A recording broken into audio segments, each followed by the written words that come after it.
Salam Horas menjua-jua, juah-juah, Jahobu. Salam kebajikan dan salam keselamatan.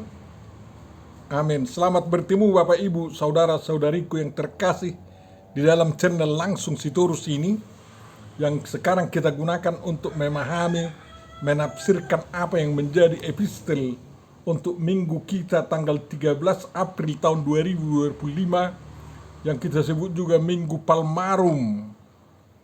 Dan kiranya pertemuan kita diberkati oleh Tuhan, persahabatan kita semakin diperluas.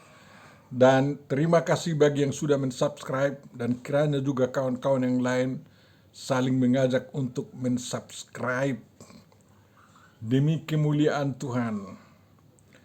Untuk memulai perenungan kita, mari kita terima penyertaan dari Tuhan kita dengan membaca 2 Korintus 13 ayat 13. Kasih karunia Tuhan Yesus Kristus dan kasih Allah dan persekutuan Roh Kudus menyertai kamu sekalian. Amin. Firman yang akan kita renungkan Bapak Ibu saudaraku yang terkasih ditentukan dari Yohanes 12 ayat 12 sampai 15, yang judulnya diberikan oleh Lembaga Alkitab Indonesia sebagai Yesus dielu-elukan di Yerusalem. Yesus dielu-elukan di Yerusalem. Sebenarnya perikop ini sampai ayat 19, tapi yang ditentukan untuk kita renungkan sampai ayat 15. Kita baca Yohanes 12 ayat 12 sampai 15. Keesokan harinya, ketika orang banyak yang datang merayakan pesta mendengar bahwa Yesus sedang di tengah jalan menuju Yerusalem, mereka mengambil daun-daun palem dan pergi menyongsong dia sambil berseru-seru, Hosana, diberkatilah dia yang datang dalam nama Tuhan, Raja Israel. Yesus menemukan seekor keledai muda, lalu ia naik ke atasnya, seperti ada tertulis, Jangan takut hai putri Sion, lihatlah rajamu datang, duduk di atas seekor anak keledai. Demikian firman yang akan kita renungkan, dan tentu saja yang berbahagia adalah orang yang mendengarkan, memelihara, memahami, menghayati, dan melakukan perintah firman Tuhan dalam perbuatan-perbuatan baik yang diinginkan dilakukan oleh orang lain juga. Amin. Tuhan Bapa Surgawi, bukalah hati dan pikiran kami untuk memahami firman-Mu sehingga itu menjadi pedoman bagi kehidupan kami dan mengajak kami untuk semakin memuliakan Engkau dan menaruh Engkau dalam hidup kami sebagai Raja keselamatan yang memberikan kami hidup kekal dalam Yesus Kristus. Amin. Tema yang diusulkan dalam almanak kita, dalam perenungan kita adalah mengakui kekuasaan Allah. Bapak Ibu saudaraku yang terkasih, dari sejak zaman Musa pun bangsa Israel telah diberitahu rencana Allah untuk mengutus Mesias, Raja keselamatan ke tengah-tengah bangsa Israel. Dan pengharapan itu terus hidup di kalangan orang Israel, terutama sewaktu mereka selalu dijajah oleh bangsa-bangsa lain. Ya, sewaktu kerajaan Israel masih utuh, ya, Daud menjadi ikon, menjadi tiruan untuk Raja Mesias yang diharapkan itu. Oleh karena itulah, maka bangsa Israel mengharapkan seorang Mesias yang diurapi, raja yang diurapi, yang dapat membebaskan mereka dari segala bentuk penjajahan, terutama penjajahan bangsa asing. Tetapi di samping itu, kitab suci mereka memberikan pengharapan akan kedatangan Mesias yang akan mengalahkan kematian, mengalahkan maut, dan menghapus dosa mereka, serta menganugerahkan kepada bangsa Israel kehidupan yang kekal. Maka di dalam Kejadian pun, kitab Kejadian telah dituliskan suatu pengharapan bahwa keturunan perempuan itu akan melahirkan seorang yang mampu memijak kepala ular itu, walaupun ular itu sendiri akan mematuk tumitnya, dan ular itu akan kalah, sehingga keturunan Adam akan dibebaskan dari perbudakan ular tersebut. Di waktu Musa pun pengharapan itu akan hidup, terutama sewaktu Musa mau memimpin, disuruh memimpin bangsa Israel agar keluar dari Mesir. Dia bertindak sebagai hamba Tuhan yang diurapi, yang diutus berbicara kepada Raja Firaun agar bangsa Israel dibebaskan, ya, kembali ke tanah air mereka atau menyembah Tuhan di Gunung Sinai. Namun harus sampai 10 kali itulah terjadi, baru pun Raja Mesir atau Firaun memberikan izin dan mereka diberangkatkan dengan perbekalan yang luar biasa. Tetapi mereka ingkar lagi, sehingga Firaun dan tentaranya dibenamkan di Laut Merah, Laut Taberau, yang airnya dibelah dengan kuasa Tuhan yang digunakan oleh Musa, sehingga Israel selamat. Semua itu menjadi gambaran-gambaran kebiasaan bagi bangsa Israel dalam pengharapan mereka. Sewaktu agama Baalisme pun semakin menjadi-jadi di waktu zaman Ahab dan Izebel, Tuhan membangkitkan penyelamat bagi bangsa Israel, dan Elia dapat membunuh 400 Nabi Baal yang menyesatkan itu, dan Ahab diganti, Izebel mati, darahnya dijilati oleh anjing. Kemudian Bapak Ibu Saudara yang terkasih, bukan hanya pengharapan akan kegemilangan Mesias yang akan datang itu yang ada di dalam Alkitab, justru berbanding terbalik dengan itu. Yesaya, ya, terutama Yesaya di Deutero Yesaya atau Trito Yesaya di zaman sesudah pembuangan menubuatkan munculnya seorang Mesias di kalangan bangsa Israel yang rela menderita untuk menumpahkan darahnya, dan darahnya ditumpahkan untuk menebus dosa umat manusia, sama seperti apa yang dituntut oleh Tuhan kepada Abraham, agar Abraham mengorbankan anaknya Ishak, bukan Ismail, ya, anaknya Ishak.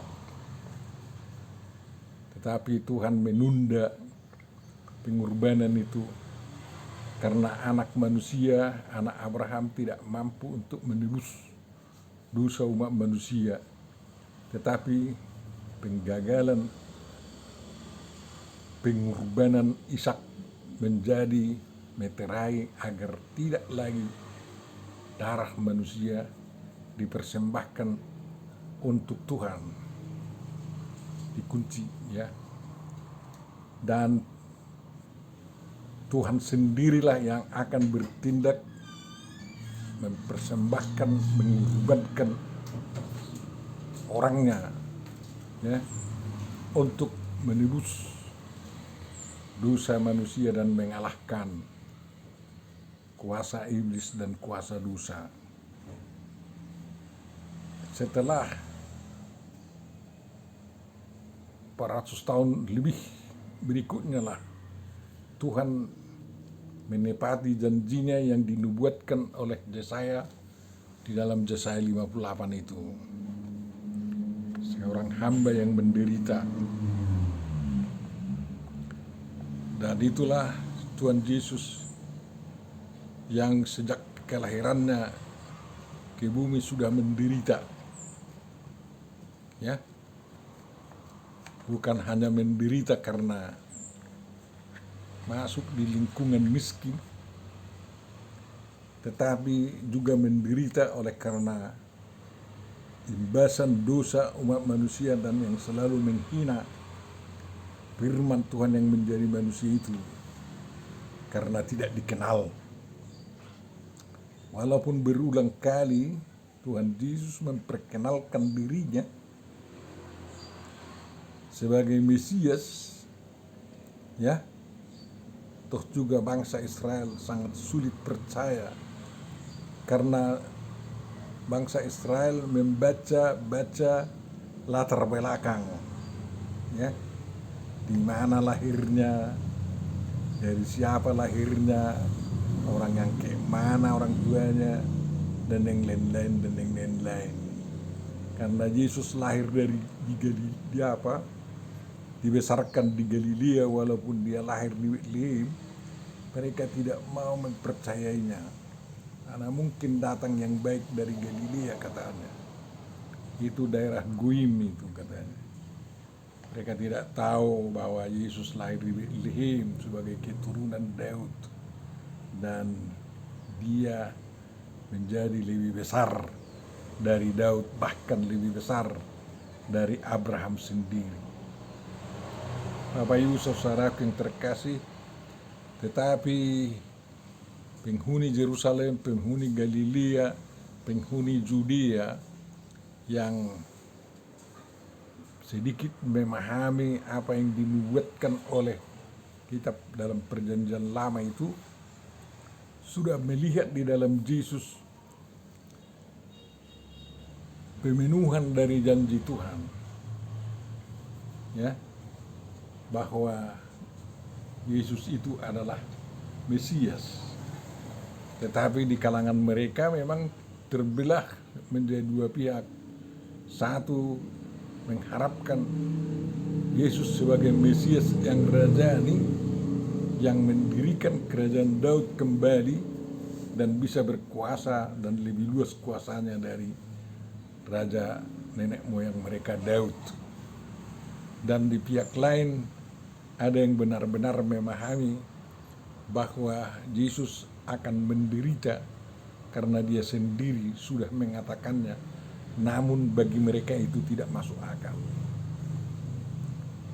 Kita lihatlah apa yang akan terjadi, kira-kira demikian. Karena tekanan dari penjajah Romawi, mereka sangat kuat mengharapkan Mesias yang menjadi pembebas bangsa Yahudi dari kekuasaan Romawi itu. Hanya sedikit sekali yang bisa memahami bahwa Yesus itu adalah Mesias yang menderita. Bahkan seorang dari murid Yesus yakni Judas Iskariot mengkhianati dia. Dan itu sangat mengerikan. Adalah orang gila yang mengatakan bahwa Judas Iskariot menggantikan Yesus. Disalibkan katanya. Dalam kitab suci orang seberang itu dikatakan bahwa sungguh berbahagia Yesus itu ya pada waktu lahirnya, pada waktu matinya, dan pada waktu kebangkitannya. Dan Yesus itu adalah penampakan Allah. Bukan hanya penampakan Allah, Yesus itu adalah kalimat Allah. Dan bukan hanya kalimat Allah atau logos Allah yang menjadi manusia. Di Yesus itu adalah roh Allah. Itu kesaksian kitab suci mereka. Kalau mereka sangkal itu ya terserah mereka. Mereka akan masuk neraka kalau mereka sangkal itu kan. Kita bukan buat itu. Mereka yang mengharapkan bahwa Yesus akan masuk ke Yerusalem dan mendeklarasikan adanya kerajaan baru di kalangan umat Yahudi, ya, sewaktu mendengar Yesus mau memasuki Yerusalem pada Minggu Paskah itu, masa-masa Paskah, pra-Paskah ya, mereka langsung spontan mengambil ya pucuk-pucuk palma dan mengibar-ngibarkannya serta meletakkan, menghamparkan jubah atau pakaian-pakaian mereka di jalan yang akan dilalui Yesus yang menunggangi keledai muda. Semua mereka bikin itu sebagai tanda pemuliaan Tuhan. Ya. Bahwa di Indonesia pun janur kuning itu sebagai tanda menuju kemenangan, kan kayak gitu. Daun palma itu juga menandakan bahwa kami harapkan ada kemenangan. Ya. Dan penghamparan daripada ulus di jalan itu atau pakaian-pakaian mereka menandakan bahwa kami bersedia menjadi tulang punggungmu yang membuat jalanmu mulus menuju kemuliaan itu, katanya. Selain itu, mereka tidak segan-segan menyerukan Hosana yang artinya selamatkanlah. Selamatkanlah dan diberkatilah orang yang datang dalam nama Tuhan, Raja Israel.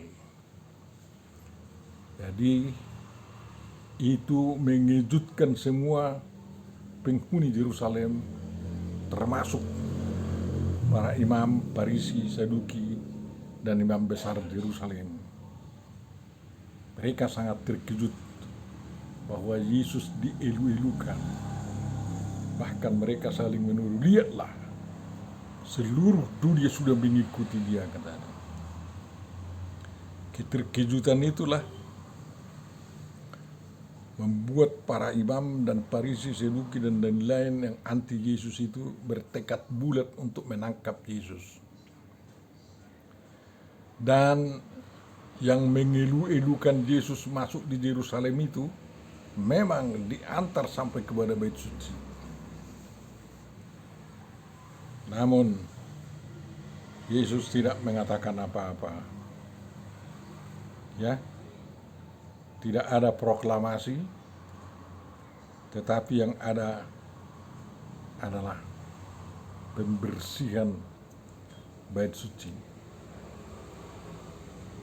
Dia tahu, Tuhan Yesus tahu tugasnya.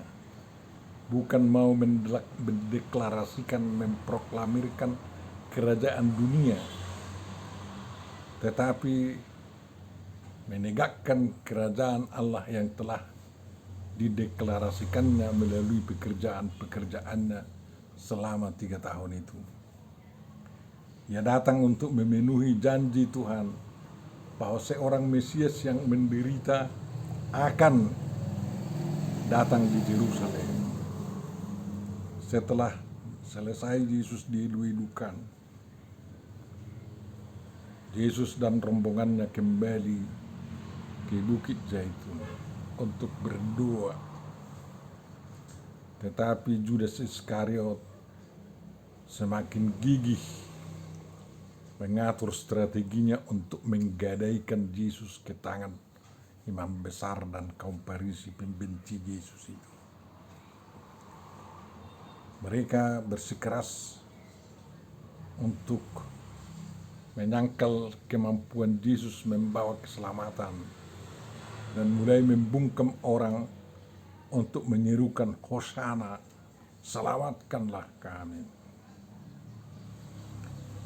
Mereka bekerja keras melarang orang mengatakan bahwa Yesus itu adalah yang datang dalam nama Tuhan, Raja Israel, ya, bukan Raja Daud. Dan banyak yang gemetaran.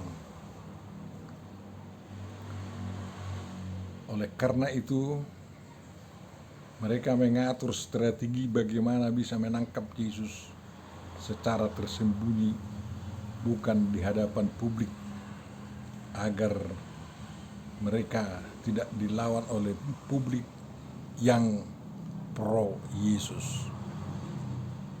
Setelah mereka bersepakat dengan Judas Iskariot, Yesus memang ditangkap di Bukit Getsemane. Ya, ditangkap malam-malam seperti orang berburu penjahat ulung.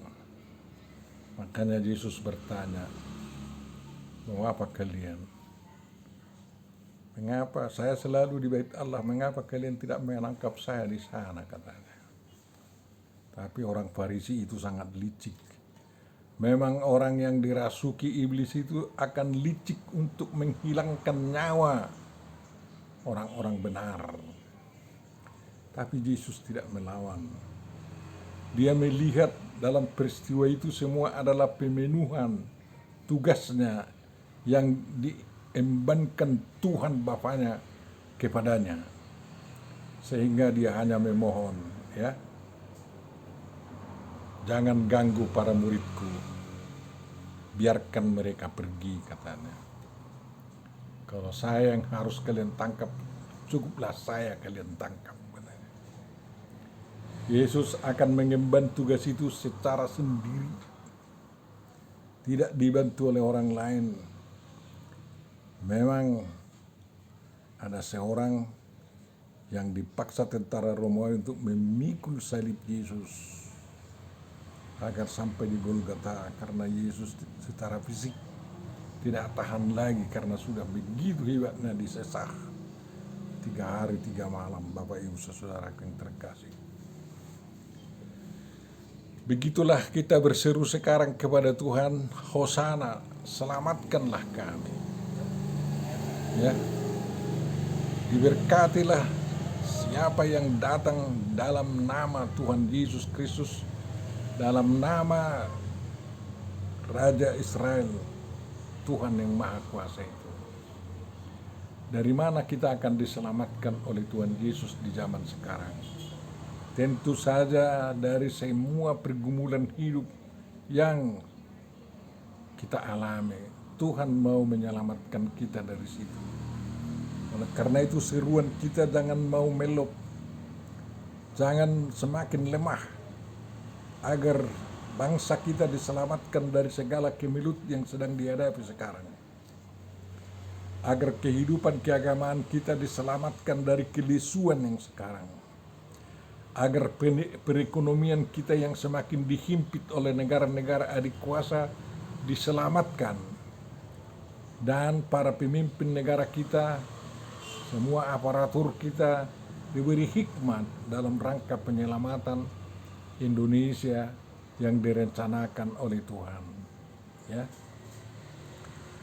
Agar agama-agama yang semakin egois sekarang juga diselamatkan, agar bisa kembali sebagai pengikat untuk manusia saling mengasihi. Banyak sekali Bapak Ibu Saudara keadaan yang menjepit kita, menyesak kita, sehingga kita perlu berseru kepada Tuhan, Hosana, Hosana. Dan mari kita di Minggu Palmarum ini mengganti lagu kita Haleluya itu dengan Hosana. Haleluya, haleluya, haleluya. Ganti dengan Hosana, Hosiana, Hosiana. Kita serukanlah permohonan kita untuk keselamatan kita, agar keselamatan kita itu langgeng. Dosa kita telah diampuni, tetapi kita masih sering juga jatuh ke dalam dosa.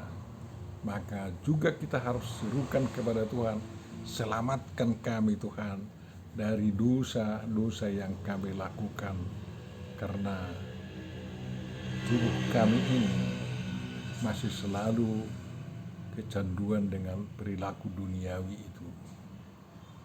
Bapak Ibu Saudaraku yang terkasih, Yesus mengendarai keledai muda yang belum pernah dilatih, tapi karena Yesus yang menduduki dia jinak. Memang kita semua, ya, keledai itu memang keledai pinjaman, bukan milik Yesus itu. Di Injil yang lain ada yang mengatakan mengapa, katanya. Jawabannya itu penting bagi Tuhan dan tidak ada yang melarang, ya. Oleh karena itu waktu Yesus datang ke Yerusalem kita, ke rumah kita, ke kota kita, ke negara kita, lihatlah dia datang dengan sebagai raja yang rendah hati. Dan kita pun yang menyambutnya harus menjadi orang-orang yang rendah hati, yang mengasihi. Setelah peristiwa pengeluaran Yesus ke Yerusalem dan setelah Yesus ditangkap, ya, orang-orang yang mengeluh-elukan Yesus menjadi berserak-serak. Bukan mereka yang balik mengatakan salibkan dia di hadapan Pilatus, itu bukan. Tetapi orang-orang yang diorganisir oleh imam besar, Farisi, dan ahli-ahli Taurat lah yang terus berteriak-teriak agar Yesus dihukum mati dengan hukuman disalibkan. Mereka tidak tahu bahwa memang itu adalah pemenuhan daripada rencana Tuhan. Tapi yang paling sial, mereka tidak mau menyambut ke makna daripada penderitaan Yesus dan kematiannya di salib. Walaupun dari salib itu dia mengatakan, ya Bapa, ampunilah mereka karena mereka tidak tahu apa yang mereka perbuat itu. Tuhan Yesus mengampuni mereka semua, agar orang yang anti Yesus dan yang mendukung Yesus, yang percaya pada Yesus, bisa bergabung kembali untuk memuliakan Tuhan di dalam nama Yesus Kristus.